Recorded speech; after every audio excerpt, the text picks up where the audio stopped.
जय हिंद दोस्तों। आप सभी का स्वागत है न्यू वीडियो में। तो आज हम बात करेंगे कि ब्रिटिश साम्राज्य ने कैसे हिंदुस्तान को बर्बाद किया, कैसे लूटा, कैसे यहाँ की एजुकेशन सिस्टम को खोखला किया, हमारे टेक्सटाइल इंडस्ट्रीज को खोखला करा। इन सब के बारे में आज हम जानेंगे। तो आए तो ये लोग थे व्यापार करने के मकसद से कि भाई व्यापार करेंगे और बढ़िया से कमाएंगे खाएंगे, और हम लोग भी मदद करने वाले थे। हम लोगों ने तो हाथ बढ़ाया था, लेकिन इन्होंने हाथ पकड़ के हमारी गर्दनें काटी हैं। इन्होंने देखा भारत उस टाइम जब ये लोग आए थे, दुनिया की सबसे रिचेस्ट कंट्री था, सबसे अमीर देश था भारत। जब ये लोग आए थे तो इंडिया का कंट्रीब्यूशन वर्ल्ड इकोनॉमी में था 23%, और जब ये लोग गए लूट लाट के पूरा बांध के, तो इंडिया का कंट्रीब्यूशन रह गया 4%। ऐसे थे, चोर थे भाई साहब। ये लोग कहते हैं ब्रिटेन द ग्रेट ब्रिटेन। अबे काहे का ग्रेट ब्रिटेन? सब कुछ तो तुम चोरी करके ले गए, सब कुछ तो तुम उड़ा ले गए हमारा। काहे के ग्रेट? महान तो हमारा देश भारत है, जो दुनिया को एक परिवार की तरह मानने वाली सोच पे विश्वास रखता था। हमारे संस्कार में था ही नहीं, हमारे खून में ही नहीं है कि हम किसी दूसरे का घर बर्बाद करें। हमने अपने इतिहास में कभी किसी देश के ऊपर हमला नहीं किया है। जब किसी और देश ने हमारे ऊपर हमला करा है तो जवाबी प्रतिक्रिया में और अपने हक के लिए। अंग्रेजों ने हमारे कल्चर को डिस्ट्रॉय करा, हमारी टेक्सटाइल इंडस्ट्रीज को डिस्ट्रॉय करा, जहां पूरी दुनिया में भारत का टेक्सटाइल इंडस्ट्रीज में बोलबाला था। यहाँ तक कि फ्रांस के जो राजा और रानियां थी, हमारे कपड़ों के इतने शौकीन थे, हमारी टेक्सटाइल इंडस्ट्रीज के कपड़ों के, कि वो लोग सोने में हमसे कपड़ा लेते थे, सोना देते थे और कपड़े लेते थे। इतना बोलबाला था हमारे वर्ल्ड वर्ल्ड इकोनॉमी में अंग्रेजों से पहले। इन लोगों ने वीवर्स जो कढ़ाई बुनाई के काम करते थे, कपड़े बनाते थे, उनके अंगूठों को काट काट देते थे ये लोग। मतलब ऐसा कर देते कि दोबारा वो अपनी शुरुआत ही ना कर पाए। टैक्स इतना लगा देते थे, अब टैक्स भरते ही भरते उसकी उम्र निकल जाती थी, वो कमाएगा क्या, खाएगा क्या। भारत में रहते हुए अंग्रेजों ने करीब 15 से 29 मिलियन इंडियन लोगों को भूख से मार दिया। एग्जाम्पल के तौर पे बताता हूँ आपको, जब बंगाल में भूखमरी फैली थी, उसमें करीब 40 40 लाख लोगों की मौत हुई थी इंडिया में भूख की वजह से।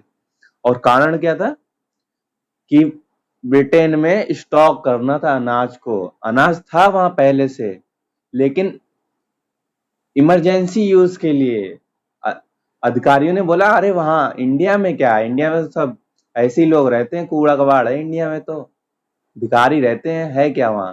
हमारे अंग्रेज के लोग ज्यादा इंपॉर्टेंट है, वहां भेजो सब अनाज।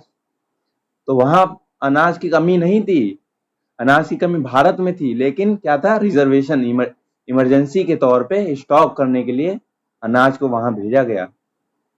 और यहाँ पे लोग मर रहे थे, उसकी चिंता नहीं थी लोगों को। वायलेंस और रेसिज्म, रंग भेद, दो समस्याएं तो कॉमन थी कॉलोनियल कंट्रीज में, दो समस्याएं बहुत। और भारत ऐसा देश नहीं था जो रंग भेद में विश्वास रखता।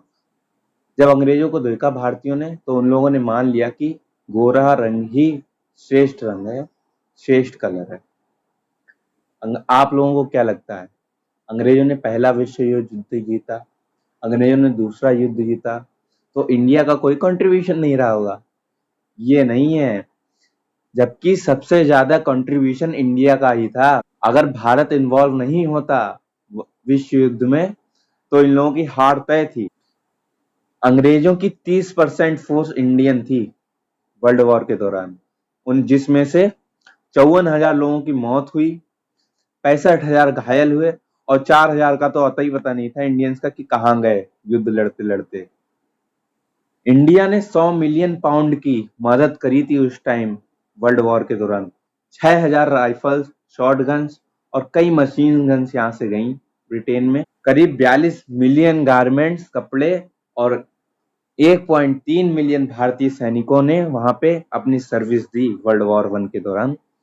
और कुल मिला के भारत ने 8 बिलियन पाउंड, जो कि उस टाइम बहुत ही ज्यादा बड़ी रकम होती थी, वो दिए थे अंग्रेजों को युद्ध के दौरान उनकी मदद के लिए।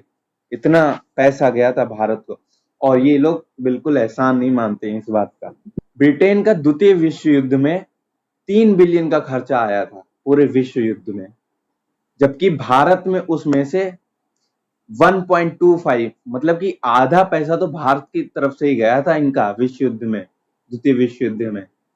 तो भाई मान गए तुम लोग विश्व युद्ध जीत गए हो, लेकिन हमारा कंट्रीब्यूशन भी कम नहीं है, बल्कि तुमसे ज्यादा ही है। यही महानता है भारत की। कुछ तो शर्म करते, इतना सब लूट लाट के ले गए, कुछ तो शर्म कर लेते। ये लोग कहते हैं भारत का कुछ कंट्रीब्यूशन है ही नहीं दुनिया में। भारत ने क्या दिया है दुनिया में? कुछ कंट्रीब्यूशन है ही नहीं भारत का, 0% कंट्रीब्यूशन है। मैं याद दिला दूं तुम लोगों को, 0 भारत ने दिया। जो तुम कंप्यूटर चलाते हो, मशीन लैंग्वेज यूज करते हो, संख्या आगे बढ़ी 9 के बाद, किस वजह से बढ़ी? 0 की वजह से। तारों की भाषा भारत ने दी सबसे पहले। आपको मैं बता देता हूँ कि नासा को तो 100 साल पहले ही पता चला कि बृहस्पति ग्रह 12 सालों में एक बार चक्कर लगाता है सूर्य का, जबकि हमारे पंचांग में ये पहले ही बता दिया गया था। कब? युधिष्ठिर के टाइम पे, महाभारत के टाइम से ही पता था कि बृहस्पति ग्रह 12 साल में एक चक्कर पूरा करता है सूर्य का। यह हमारे पूर्वजों ने पहले ही बता दिया था महाभारत के टाइम पे। तुम लोग साइंटिफिक लैंग्वेज की बात करते हो, एबीसीडी। एबीसीडी साइंटिफिक लैंग्वेज है? कभी के साइलेंट करना पड़ता है लाइफ नाइफ में, कहीं ये साइलेंट है, कहीं वो साइलेंट है, नाइफ कैसे स्टार्ट होता है, ये सब साइंटिफिक लैंग्वेज है। अब मैं बताता हूँ साइंटिफिक लैंग्वेज क्या आती है। छोटा आ बड़ा आ, हिंदी वर्णमाला जो है उसका एक एक शब्द साइंटिफिक है। कहीं पे भी ये साइलेंट वगैरह की प्रॉब्लम नहीं आती हमारी लैंग्वेज में, कहीं भी उठा के देख लेना। का खा गा घा सब साइंटिफिक वर्ड है। आप शुरुआत करेंगे का से तो आपके आगे वाले मुंह के आगे वाले हिस्से में जबान लगेगी, फिर खा पे जाएंगे तो उससे पीछे, गा पे जाएंगे उससे पीछे, अंत में अंगा निकलता है तो अंदर से पूरा निकलता है। ये होती है साइंटिफिक लैंग्वेज। पा मा धा, ये सब ऐसे वर्ड हैं जो मुंह बंद करके बोले जाते हैं, इन्हें बिना मुंह बंद किए नहीं बोला सकता। ये होती है साइंटिफिक लैंग्वेज। कैसी बात करते हो भाई, भारत का कंट्रीब्यूशन नहीं रहा। दशमलव भारत ने दिया, सभ्यता सबसे पहले भारत में आई, कला सबसे पहले हमारे यहाँ जन्मी। अरे हम लोगों ने मंदिरों को अरे हम लोगों ने पत्थरों को काट काट के मंदिर बना दिए। कैसी बातें करते हो? पत्थरों को अंदर, चट्टानों के अंदर मंदिर बना दिए, पहाड़ों के अंदर मंदिर बना दिए, सेतु बना दिया, राम सेतु। ऐसी बातें करते हो, कंट्रीब्यूशन 0 रहा। अभी पढ़ के आओ, पढ़ा नहीं है तुम लोगों ने कुछ। अंग्रेज ऐसे ही हैं, कुछ नहीं पढ़ा है। कुछ लोग कहेंगे अंग्रेजों ने रेल सेवा दी है, रोड बनाई है। आपको मैं बता दूं, जितना भी रॉ मटेरियल होता था ना, इंडिया बहुत बड़ी कंट्री है, उसको ले जाने के लिए भी उतने ही साधन चाहिए। तो बाकी जगहों से, इंडिया की बाकी जगहों से रॉ मटेरियल को लाने के लिए इन सब चीजों का इस्तेमाल किया जाता था, ना कि हमारे फायदे के लिए बनाई थी। सब इनका फायदे थे। और इन्होंने इन सब को बनाने का इतना एक्सपेंस बता दिया कि जो चीज आधे में होनी थी वो चीज इन लोगों ने डबल में करी, डबल खर्चे में। इन लोगों ने हमारे एजुकेशन सिस्टम को इतनी बुरी तरह से कोलैप्स करा कि हम लोग आगे ही नहीं बढ़ पाते अगर हम खुद कदम नहीं बढ़ाते अपना एजुकेशन सिस्टम को सही करने में। जो विश्व में सबसे पहली यूनिवर्सिटी बनी है ना, नालंदा यूनिवर्सिटी, भारत में बनी है, जिनको मुगलों ने डिस्ट्रॉय करा। जो बची कुची कसर थी वो इन लोगों ने पूरी करी हमारे एजुकेशन सिस्टम को खराब करके। ये लोग कहते हैं हमने भारत के ऊपर इतना खर्चा करा एजुकेशन में, हमने एजुकेशन पॉलिसी लाई भारत में। आपको मैं बता दूं, इन लोगों का जो टोटल खर्चा था ना एजुकेशन पे, जितना ये लोग खर्च करते थे, अमेरिका के हाई स्कूल के आधा भी नहीं खर्च करते थे उनके बजट का। ये था इनकी रियलिटी। जितना भी हमारे आईआईटीज बने, एनआईटीज बने, जितने भी हमारे उद्योग संस्थान बने हैं, ये सब आजादी के बाद में बने हुए हैं, तभी हम लोग इतना आगे बढ़ पाए हैं। अरे अंग्रेजों ने इतनी चालाकी दिखाई है ना कि हम लोग 1% भी यूज कर लेते ना वो चालाकी, तो इन लोगों के सर के ऊपर बैठे होते, आज ये हमारे गुलाम होते। मैं सच बता रहा हूँ आपको, क्योंकि है रीत जहाँ की प्रीत सदा मैं गीत वहां के गाता हूँ, और भारत का रहने वाला हूँ, भारत की बात सुनाता हूँ।